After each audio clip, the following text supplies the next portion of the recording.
बहुत स्वागत है आपका न्यूज 24 मध्य प्रदेश छत्तीसगढ़ में। आपके साथ मैं हूं शुभम सिंह। खबरों की शुरुआत करते हैं। सबसे पहले बात करते हैं कोरिया की। कोरिया के रमदाहा जलप्रपात में बड़ा हादसा हुआ है। रमदाहा जलप्रपात में 7 लोग डूब गए हैं। एक युवक का शव मिला है। एक युवती को सकुशल रेस्क्यू कर लिया गया, निकाल लिया गया है। 5 लोगों की तलाश अब भी जारी है।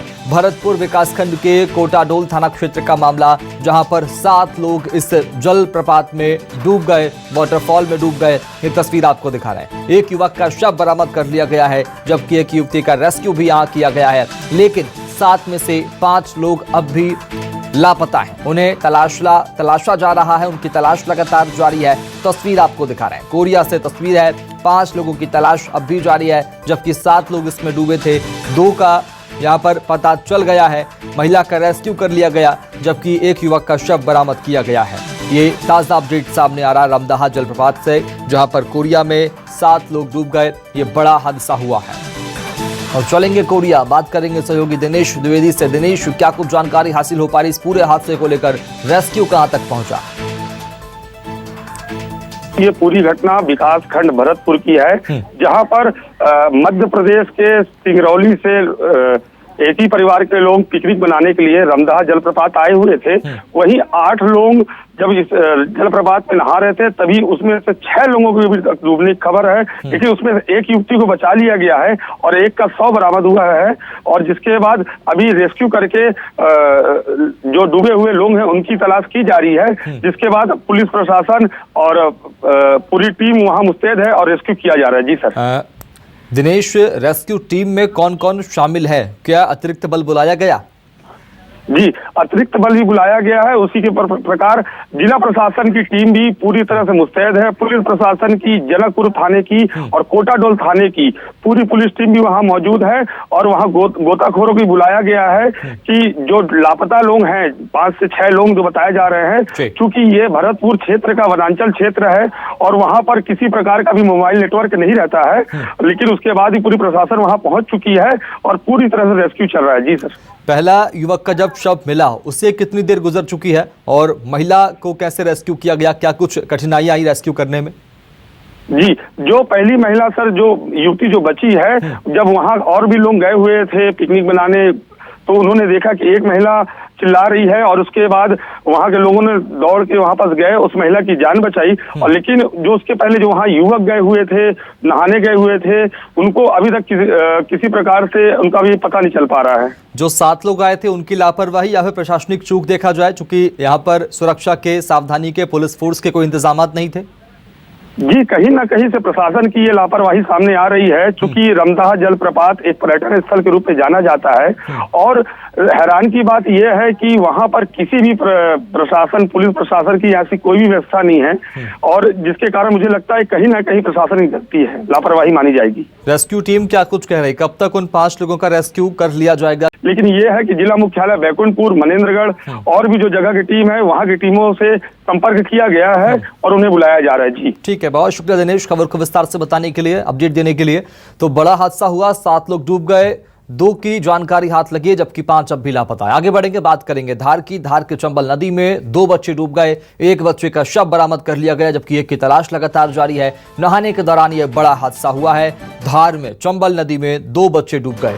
एक शव बरामद कर लिया गया, जबकि एक की तलाश लगातार जारी है। बड़ा हादसा हुआ, 2 मासूम बच्चे इसमें डूब गए। नहाने के दौरान यह बड़ा हादसा हुआ है। यह बड़ा अपडेट सामने आ रहा धार से। तो एक बच्चे का शव फिलहाल बरामद कर लिया गया है, जबकि एक की तलाश गोताखोर और टीम लगातार यहां पर कर रही है।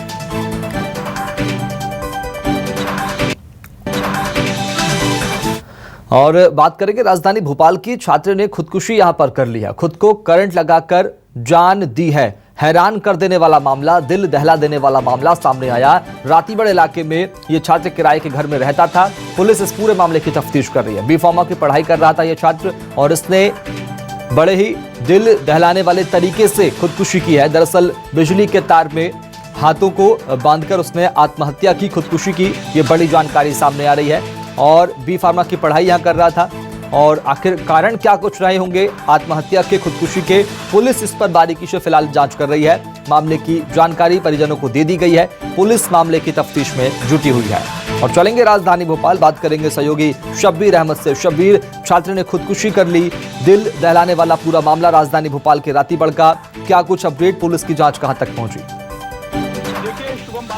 दिल दहलाने वाली ये घटना सामने आई है और रातीबड़ इलाके का ये पूरा मामला है। बताया जा रहा है कि कुछ दिन पहले ही कुलदीप वर्मा नाम के शख्स ने भोपाल में एक किराए का मकान लिया था और यहीं पर ही बी फार्मा की पढ़ाई के लिए रजिस्ट्रेशन करवाया था।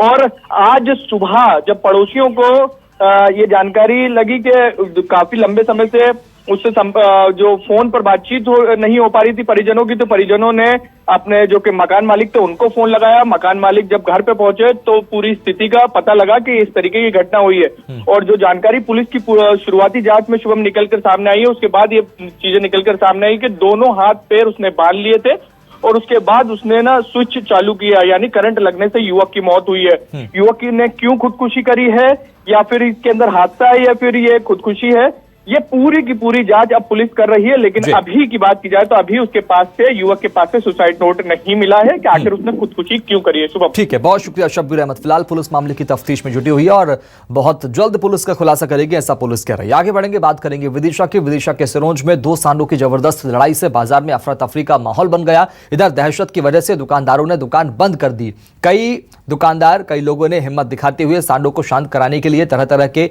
तरकीब भी आजमाई। इस दौरान सब्जी और फल के ठेले को लेकर लोग भागते नजर आए। इधर फुटपाथ पर सब्जी की दुकान लगाने वाले दुकानदार दुकान छोड़कर भाग खड़े हुए। तस्वीर आपको दिखा रहे, एक्सक्लूसिव तस्वीरें न्यूज़ 24 मध्य प्रदेश छत्तीसगढ़ पर। दहशत की वजह से दुकानदारों ने दुकान बंद करके भागना सही समझा। तो सांडों की लड़ाई का यह वीडियो सामने आया है विदिशा से। तो अफरा तफरी का माहौल मच गया। लोग जो फुटपाथ पे दुकान लगाने वाले लोग हैं वो अपनी अपनी दुकान बंद करके, दुकान समेट करके वहां से भाग खड़े हुए इन लड़ाई को देखने के बाद में। तो सांडों की लड़ाई का ये वीडियो सामने आया। दो सांड इसमें लड़ाई कर रहे हैं, आपस में भिड़ते नजर आए। दरअसल दहशत की वजह से दुकानदारों ने दुकान को बंद कर दिया और वहां मौजूद लोग इन दोनों की लड़ाई को खत्म करने की कोशिश करते नजर आए, लेकिन वो सफल नहीं हुए। तो सांडों की लड़ाई का वीडियो सामने आया। भरे बाजार में दो सांडों की लड़ाई के चलते अफरा तफरी का माहौल बन गया। उधर बात करेंगे कोरबा की। कोरबा में हाथियों का उत्पात लगातार जारी है। कोरबा पेंड्रा रोड पर हाथियों ने जाम कर दिया। 2 घंटे तक ये रास्ता बंद रहा। ग्रामीण इलाकों में दहशत का माहौल बना हुआ है। तो हाथियों का उत्पात लगातार देखने को मिल रहा है। कोरबा में हाथियों के चलते सड़क पर जाम लग गया।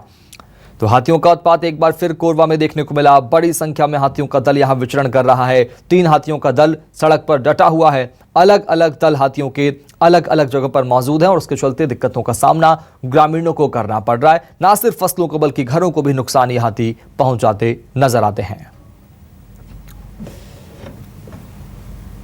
तो हाथियों का दल लगातार यहां विचरण कर रहा है, इसके चलते सड़क पर जाम लग गया। फिलहाल फॉरेस्ट की टीम इन हाथियों को यहां से हटाने की बात कह रही है।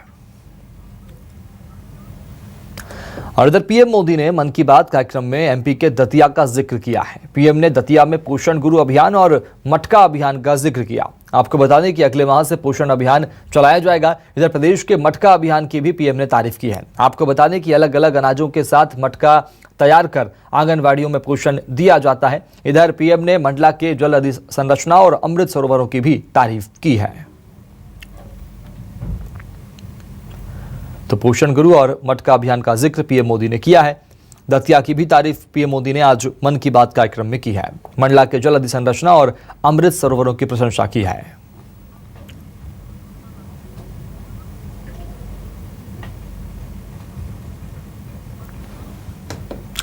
और सीएम शिवराज सिंह चौहान 30 अगस्त को दिल्ली में पीएम मोदी से मुलाकात कर सकते हैं। मुलाकात की चर्चाओं से शिवराज मंत्रिमंडल के विस्तार की अटकलें भी तेज हो गई है। मामले को लेकर ग्वालियर में ऊर्जा मंत्री प्रद्युम्न सिंह तोमर ने मंत्रिमंडल विस्तार की चर्चाओं को खारिज नहीं करने से अटकलों को बल मिला है। इधर तोमर ने कहा कि मंत्रिमंडल विस्तार सीएम के अधिकार का मामला है। इधर सीएम चेहरा बदलने की चर्चाओं के सवाल को उन्होंने टाल दिया।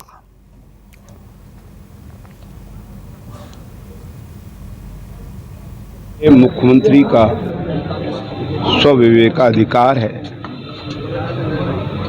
तो वो जो भी निर्णय करेंगे ये उनके कार्यक्षेत्र का मामला है। सीएम चेहरे को बदलने की भी चर्चा चल रही है, ये मेरे संज्ञान में नहीं है। और 3 दिवसीय दौरे पर छिंदवाड़ा पहुंचे कमलनाथ ने किसानों के मुद्दे पर शिवराज सरकार को घेरते हुए कहा कि बारिश ने तो अभी हुई है, लेकिन किसान लंबे वक्त से परेशान है। शिवराज सरकार के नारे, घोषणाएं और नाटक अब नहीं चलेंगे। जनता अब समझ रही है कि इधर केंद्रीय मंत्री गिरिराज सिंह के बयान पर उन्होंने कहा कि गिरिराज सिंह पहले खुद अगला चुनाव जीतकर दिखाएं। तो कमलनाथ ने शिवराज सरकार को घेरा, आरोप लगाए। गिरिराज सिंह के बयान पर भी कमलनाथ ने पलटवार किया है। किसान तो बहुत समय से परेशान है, बीज के लिए, खाद के लिए, न्याय के लिए, और बारिश से और परेशान हो गया किसान। आज केवल शिवराज सिंह के नारे, उनकी घोषणाएं, उनका नाटक से प्रदेश नहीं चल सकता। प्रदेश की आम जनता इसे समझ गई है। इधर भोपाल में दिग्विजय सिंह के ट्वीट पर विधायक रामेश्वर शर्मा ने निशाना साधा है। रामेश्वर शर्मा ने कहा कि दिग्विजय सिंह पर भगवा हिंदुओं को अपमानित करने का आरोप लगाया। उन्होंने कहा कि हिंदू हमेशा देश और सुरक्षा की संस्कृति के लिए आगे बढ़ता है, जबकि दिग्विजय सिंह पाकिस्तान का समर्थन करते हैं। दिग्विजय सिंह जी, आपको और आपकी कांग्रेस और आपके नेता राहुल गांधी को समझ लेना चाहिए, हिंदू शांति प्रिय है। हिंदू हाथ में हथियार लेकर, भगवा लेकर निकलता भली है, पर समाज की सुरक्षा के लिए, बेटियों की सुरक्षा के लिए कभी निर्दोष पर हमला नहीं करता हिंदू। कभी किसी सड़क चलने वाले नागरिक को नहीं सताता हिंदू। हिंदू तो अपने देश और संस्कृति की रक्षा के लिए आगे बढ़ता है, सेना के साथ कदम ताल मिलकर भारत की सुरक्षा और भारत माता के जयकारे करता है। अरे दिग्विजय सिंह, कभी तुम्हें आतंकवाद का समर्थन करते समय नहीं दिखा? तुम्हें पाकिस्तान जिंदाबाद के नारे खूब भाते हैं, तुम्हें जो है इस्लामिक कट्टरवादिता के साथ खूब मौन समर्थन करते हो। और एक तरफ जहां सीएम शिवराज सिंह चौहान बेरोजगार युवाओं को रोजगार मेला के जरिए रोजगार मुहैया कराने की अपील कर रहे हैं, इधर दूसरी ओर सीधी सिंगरौली सांसद बेरोजगार युवक के सवाल पर भड़कती नजर आई।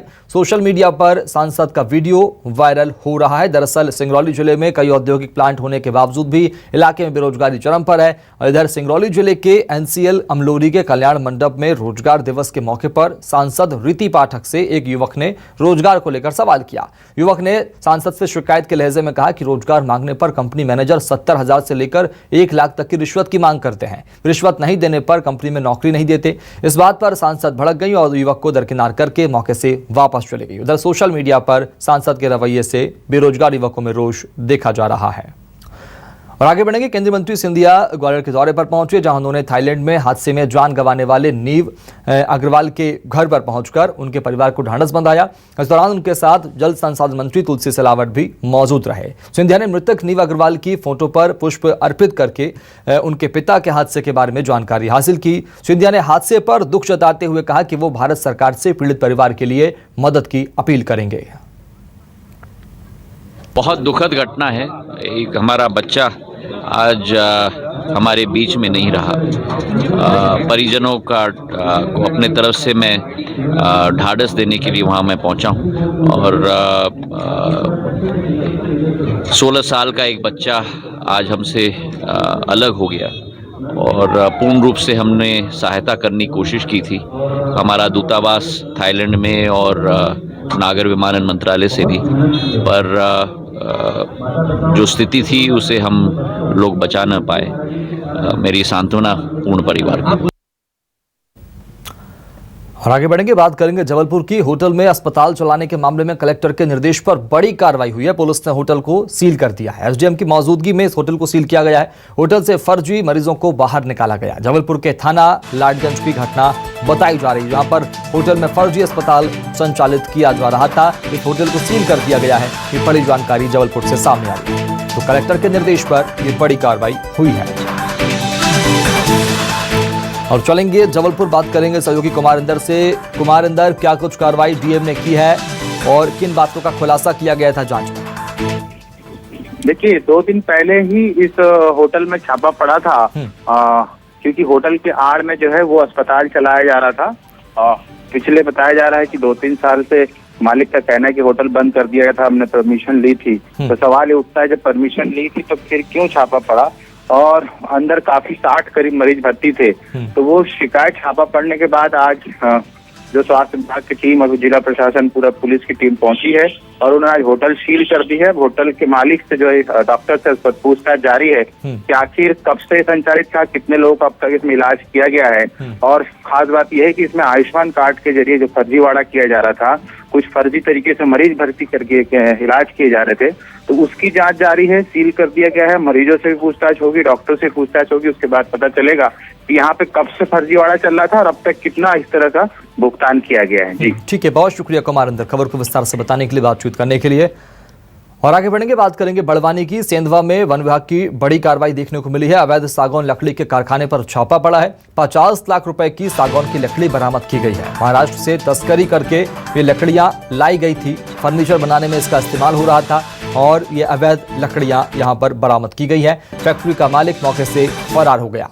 तो बड़ी कार्रवाई यहां पर की गई है। अवैध लकड़ियां बरामद की गई है। बता दें आपको, फर्नीचर बनाने के लिए इसका इस्तेमाल किया जा रहा था। सेंधवा वन विभाग की टीम ने बड़ी कार्रवाई को अंजाम दिया है। तो अवैध सागौन लकड़ी के कारखाने पर छापा पड़ा है और लकड़ियों को बरामद किया गया है।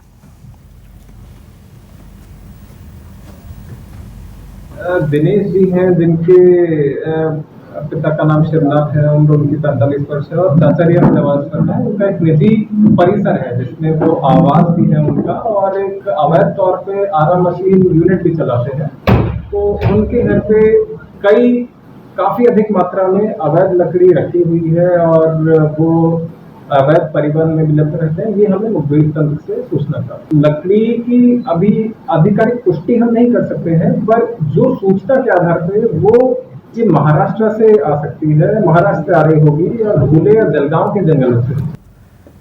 इधर भोपाल में गणेश महोत्सव की धूम देखने को मिल रही है। इस साल मूर्ति की ऊंचाई की कोई सीमा नहीं है। लोग मूर्ति के लिए अलग अलग डिमांड कर रहे हैं। इधर कई लोग उल्लू पर सवार बप्पा की ऊंची मूर्ति की डिमांड कर रहे हैं। दरअसल कोरोना के बाद ये पहला मौका होगा जब लोग गणेश महोत्सव को धूमधाम से मनाएंगे। देखिए रिपोर्ट। प्रदेश भर में गणेश उत्सव की काफ़ी खास तैयारियां शुरू हो चुकी हैं और आप देख रहे हैं फिलहाल हम मौजूद है जहां पर ये मूर्तियां, सुंदर जो मूर्तियां हैं वो तैयार होती हैं।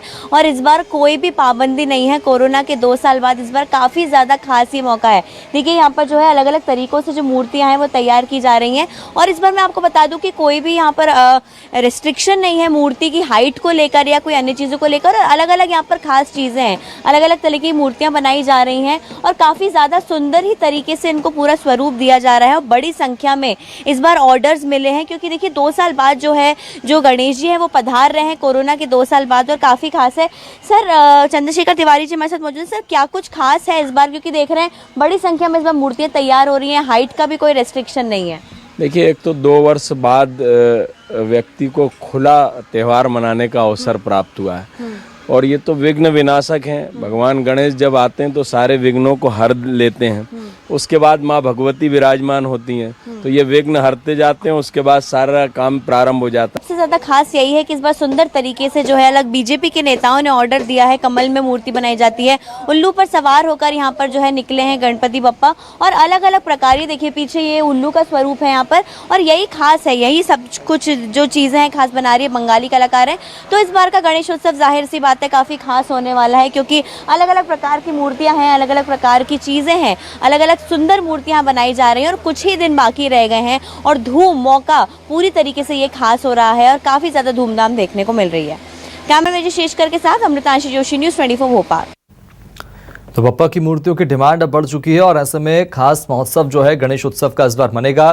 तैयारियां पूरी कर ली गई है। गणेश महोत्सव की धूम राजधानी भोपाल में साफ तौर पर देखने को मिल रही है। तैयारियां आयोजन को लेकर देखने को मिल रही है। बड़ी संख्या में मूर्तियों की डिमांड है और आयोजकों की ओर से अलग अलग ऑर्डर जो है मूर्तिकारों को दिए गए हैं। राजधानी भोपाल में कोरोना के बीत जाने के बाद अब बड़े उत्साह के साथ ये त्यौहार मनाया जाएगा। मध्य प्रदेश के टॉप सीबीएसई स्कूल में शुमार सेज ग्रुप का सेज इंटरनेशनल स्कूल अपने बेहतर एकेडमिक्स, इनोवेटिव टीचिंग, लर्निंग पद्धति और फ्यूचर रेडी एजुकेशन के चलते हमेशा स्टूडेंट्स और पेरेंट्स का सरप्रिय रहा है। क्वालिटी एजुकेशन और एकेडमिक एक्सीलेंस के कारण बहुत कम समय में स्कूल ने अपनी एक अलग पहचान बनाई है और इसी कड़ी में सेज यूनिवर्सिटी भोपाल कैंपस में international school chapter of India international model United Nations की शुरुआत की गई है। इसका शुभारंभ सेज यूनिवर्सिटी के भव्य सभागार में अभिनेत्री मॉडल संजना सांघी और सेज ग्रुप के एग्जीक्यूटिव डायरेक्टर साक्षी अग्रवाल ने दीप प्रज्वलन करके किया। इस आयोजन में भोपाल एवं प्रदेश के 30 से भी ज्यादा विद्यालयों ने हिस्सा लिया। तकरीबन 250 बच्चे प्रतिभागी बने। साक्षी अग्रवाल ने स्टूडेंट्स को IIMUN प्रोग्राम पर जानकारी दी और उनके स्टूडेंट लाइफ में बेहतर एजुकेशन के साथ साथ कुछ अलग और इनोवेटिव करने की बात कही।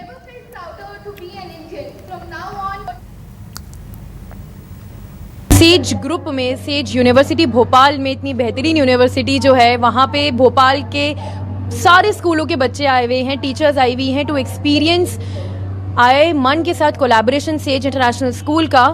IIMUN is world's largest youth organization which is in Bhopal today with the celebrity Sanjana Sanghi here today with us.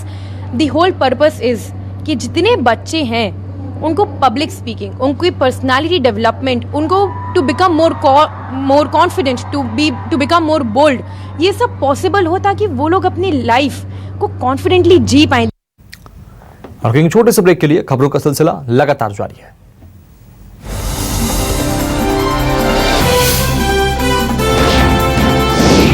News 24 Madhya Pradesh Chhattisgarh, आपकी बात सच के साथ।